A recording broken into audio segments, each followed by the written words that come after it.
Hi, and welcome back. What I want to quickly do today is talk about how to submit your work. Quite a lot of people are submitting a lot of their work on the stream page, and it actually makes it really hard, and it builds up the stream page, and it makes it hard for us to figure out how to mark stuff and how to hand stuff back to you. But I understand, especially with literacy groups where you're doing an activity at a time, it's hard to wait all week to submit it. So what I'm going to do today is I'm going to go through how to submit work properly, and then keep adding to it as the week goes on. I'm not sure if this is necessarily the best way, but this is a way that I found that works.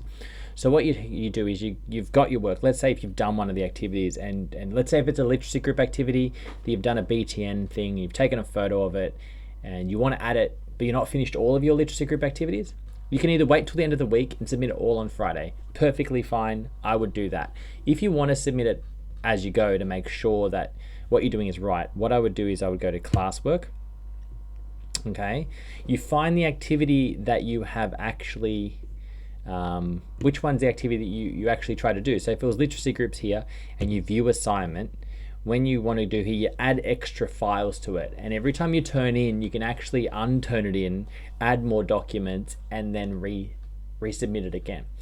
And I won't mark it till Friday or whenever we're going to mark it. So if I press add here, you can add in a Google link, a Google Drive thing like a Google Slide, or a link or a file. With the link part, if you've done it on Canva or something like that, you could add that. What I would do, let's say if I went through Canva and I wanted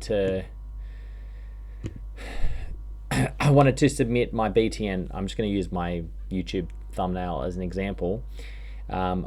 Because I think that if you're going to do your BTN online, Canva is a really good program to use. I would go to download, and I'd save it as a PNG, and that saves it to your computer. Just like if you're, like, for example, if you're taking a photo of your worksheet, this would also be the same sort of thing, however you're doing it. So now that file is on your device. So when you're adding it in, you press add file, and especially if this was a photo on your iPad as well, you press browse or photo library or whatever it is that you guys how you would save it. I think my one is somewhere in the desktop. There we go, writing a game review. Now it is attached to my actual activity that it was done for. Okay, so I could then turn that in. Okay, if I turn that in, even though there's but then as you go through the rest of the week and you want to add your thing on the Friday, you could press unsubmit. Your document stays there as it is, and you just add an extra file to it. So if you don't want to have like photos and stuff, or like when you do it, you want to take a photo and get rid of it, then you could add it to your thing, submit it, then unsubmit it as you go on and you want to add extra to it.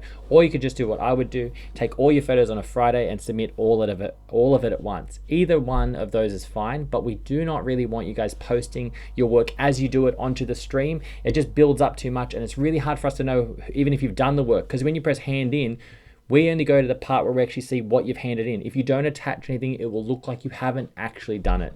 So make sure you don't attach it to the stream. Make sure you attach it in the classwork in the add section, okay? And then we will give you private comments back, and we'll be able to mark it and actually say you've done it. Otherwise, when we get to it, it'll say attached and nothing will be there. And then it will look like you haven't done anything, okay? I hope that's helped.